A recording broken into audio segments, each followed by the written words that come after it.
Imagine a darkness so profound that it isn't just the absence of light, but the erasure of a future. In the damp, echoing dungeons of Gwalior Fort, two young princes, heirs to the most powerful empire in India, sat in chains. They were the sons of a sultan who had conquered half the continent, yet their fate now rested in the hands of a man who had once been bought for 1,000 gold coins. This man was not of royal blood. He was not a king. He was a slave. But for 35 terrifying days, he held the neck of the Delhi Sultanate in a vice grip that dripped with blood. History often tells us about the great conquerors, but it rarely whispers the full, brutal truth of the shadow figure standing just behind the throne. This is the story of a man who rose from anonymity to become the most feared general in India, only to turn on the very family that made him.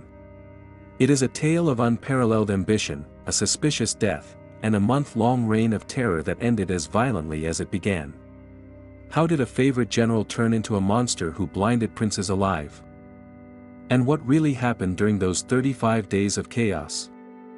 To understand the terror, we first have to understand the man behind it. Malik Kafur was not born into power, he was a prize of war. Originally a Hindu slave from the port city of Khambhat in Gujarat, he was captured during the relentless campaigns of Sultan Alauddin Khalji's armies in the late 13th century. He was described as possessing a striking, almost mesmerizing beauty, and it is said that he was purchased by the Sultan's general, Nusrat Khan, for a staggering sum of 1,000 dinars. This earned him the epithet Hazardanari, the 1,000-dinar creature. But Kafur was more than just a trophy.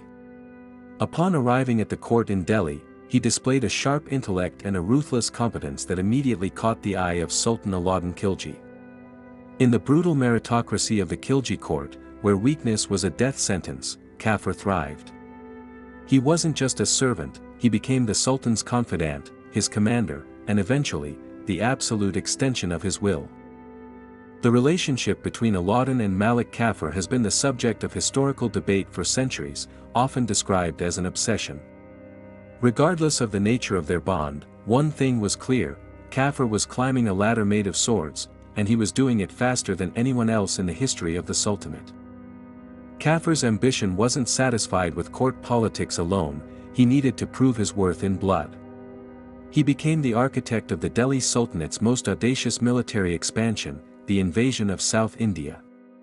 Before Kafur, the Deep South was a mystery to the rulers of Delhi, a land of ancient temples, warrior kings, and untold wealth. Kafur changed that map forever.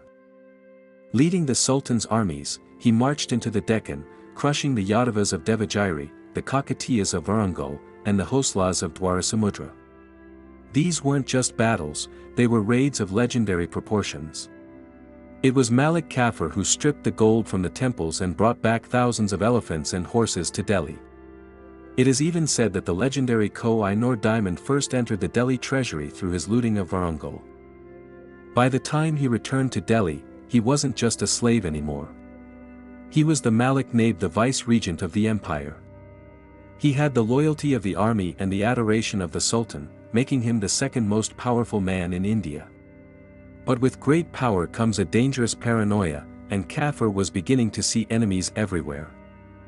By 1315, the Lion of Delhi, Alauddin Khalji, was crumbling. The Sultan, whose roar had once terrified the Mongols, was now bedridden, suffering from a severe case of dropsy, edema. His body was failing, and as his physical strength waned, his mental fortitude began to crack. He became suspicious, irritable, and deeply paranoid. This was the moment Malik Kafur had been waiting for. Kafur rushed back from his campaigns in the Deccan to be by the Sultan's bedside. But this wasn't merely an act of devotion. Kafur knew that the moment Alauddin died, the wolves would circle. The Sultan had grown sons: Khizr Khan, the heir apparent, and Shadi Khan, who despised Kafur. They saw him as an upstart slave who had bewitched their father. Kafur realized that for him to survive, the royal family had to be neutralized before the Sultan took his last breath. He began to whisper poison into the dying Sultan's ear, convincing the delirious Alauddin that his wife, Malika-i-Jahan, and his sons were conspiring to kill him. It was a masterclass in psychological manipulation. The atmosphere in the palace turned suffocating. Kafur managed to isolate the dying sultan completely from his family. He dismissed the seasoned nobles who might have opposed him and replaced the palace guards with men loyal only to him. Alauddin Khalji, the man who had ruled with an iron fist, died a lonely, pathetic death in January 1316. Historians have long whispered that this death was not natural. Many chroniclers of the time, including the famous Isami, suggest that Kafur hastened the sultan's end with poison. Whether by disease or by dosage, the sultan was dead. But Kafur didn't announce it immediately. He needed to secure the board. In the dead of night, he removed the sultan's signet ring, the ultimate symbol of authority.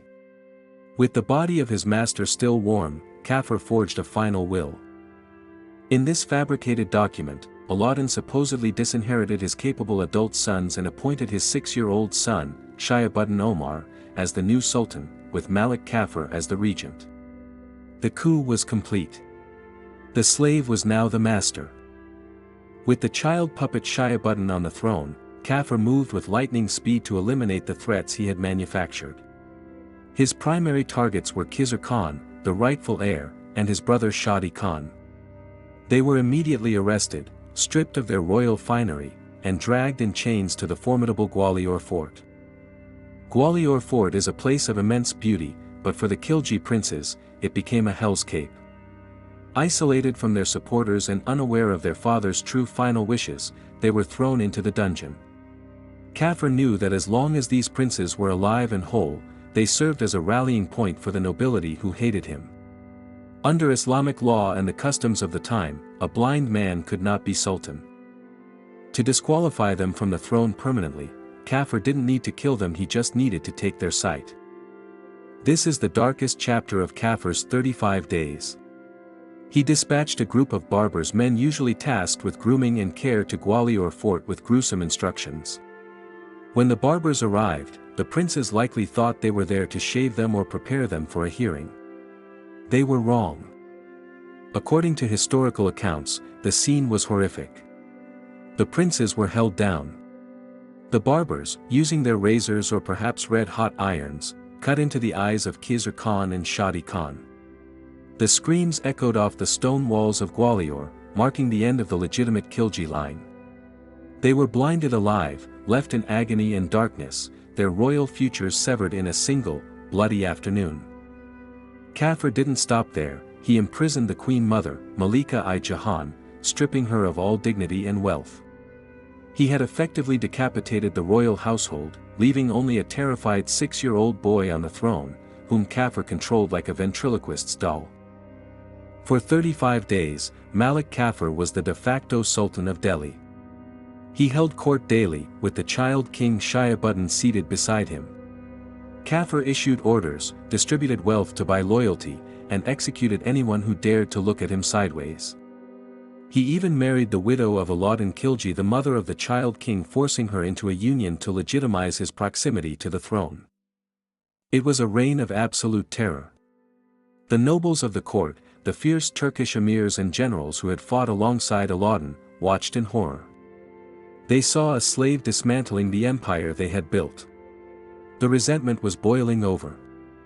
Kafur, blinded by his own arrogance, believed he was untouchable. He slept in the sultan's quarters, surrounded by the elite bodyguards known as the Pakes. He thought their loyalty was to the office of the regent.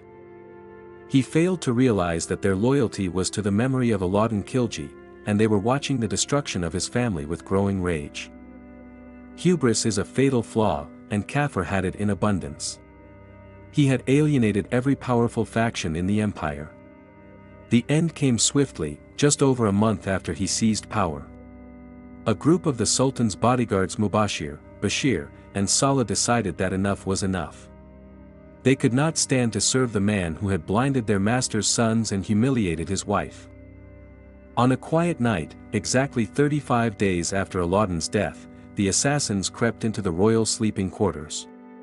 Kafur, perhaps sensing danger or perhaps sleeping the deep sleep of the arrogant, was caught off guard.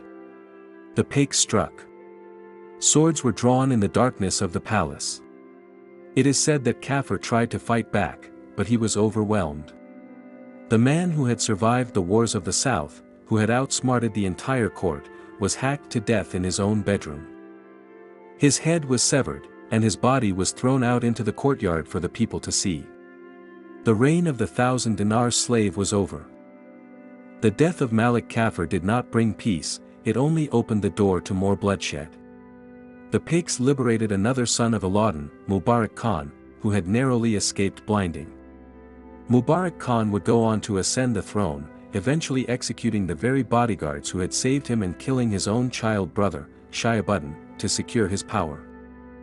Malik Kafur's 35 days serve as a grim reminder of how fragile power really is. He was a brilliant general and a masterful tactician, but his lack of royal legitimacy and his extreme cruelty became his undoing. He destroyed the very dynasty he helped build, leaving behind a legacy not of conquest, but of blinding darkness. His story remains one of the most dramatic and violent interludes in Indian history, a testament to what happens when ambition is untethered by morality. The story of Malik Kafur is a brutal lesson in the cost of power. It shows us that in the Game of Thrones, you either win or you die, and sometimes, even winning is just a slower path to the grave. If you enjoyed this deep dive into the bloody history of the Delhi Sultanate, please hit that like button, it really helps the channel grow. Comment down below, do you think Malik Kafur was a victim of his circumstances, or was he a villain from the start? I read every single comment. And don't forget to subscribe and ring the bell so you never miss a story from the past. Thanks for watching, and I'll see you in the next one.